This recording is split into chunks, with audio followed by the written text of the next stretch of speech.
book is about how drawing can be a way to connect us to our true creative selves. I believe we're all creative and that we're creating even our lives. We're all making choices all the time and envisioning what we want in our lives and even doing creative things like music or writing or whatever. But a lot of times we lose touch with this aspect of ourselves. So I really wrote the book because I started teaching a drawing class, and I realized how many people get stuck on the way to adulthood, and they want to do these things, but they feel underconfident.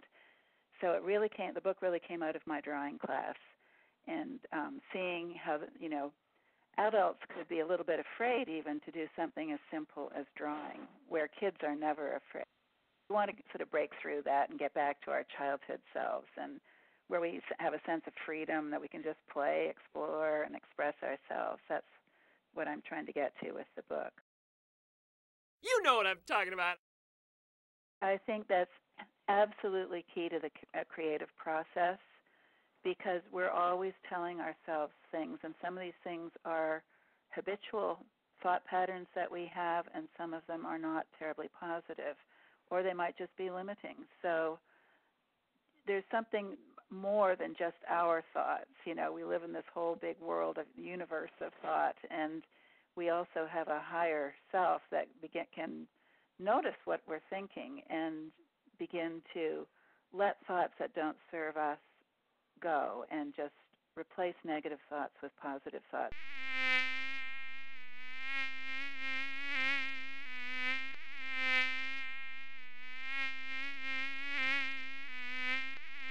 A lot of people say, oh, this is too hard or whatever. Again, that's a negative thought. And the mental discipline is really being careful to continually, replace negative thoughts with positive thoughts and to let the negative go. Oh, my God. That's what happens when we draw. You really are focusing just your hand and eye on the page and on what you're drawing. And so drawing is a great tool to just begin to focus your mind instead of having it scattered all over the place. And the more we learn to focus our mind, the more we can bring a focused mind into the whole of our lives. Hey, sweetness.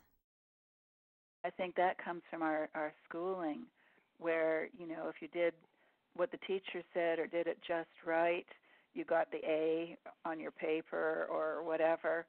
And when we can just get beyond the notion of pleasing others and into just true exploration to see what's out there, to see what we want to do, then we start to make leaps in our creative lives and in our lives.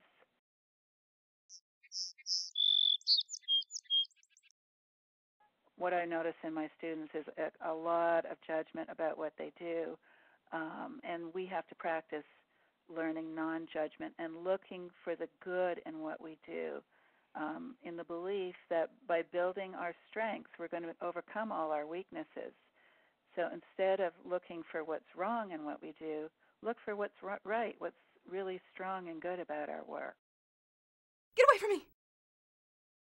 I think that's about just letting ourselves explore and see what's going to happen, and if we're not ready to solve a problem, we have to be patient and let it emerge and not try to force it. Well, that's okay.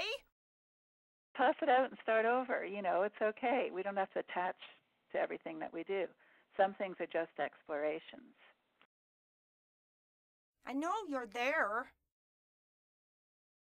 I think it takes courage to really put yourself out there and to be the creative person you want to be. So it just means choosing over and over again to do the things that you want to do and not let other people's opinions or your own self-judgment get in your way. Just choose to do the things that you need and want to do. It's me! That's what happens, isn't it? You just get to that place of yourself and just being, and that's a beautiful place to be.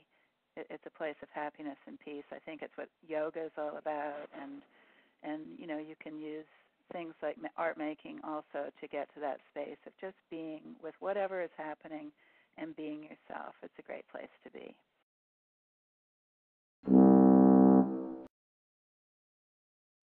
And I like to think that drawing is really, no matter whether or not you want to be an artist, it's a tool that you can use to just get out of that linear thinking mind where you're sort of trying to control everything and just into a space of openness where you really start to get ideas, and drawing naturally takes us out of that thinking mind and into that more meditative space.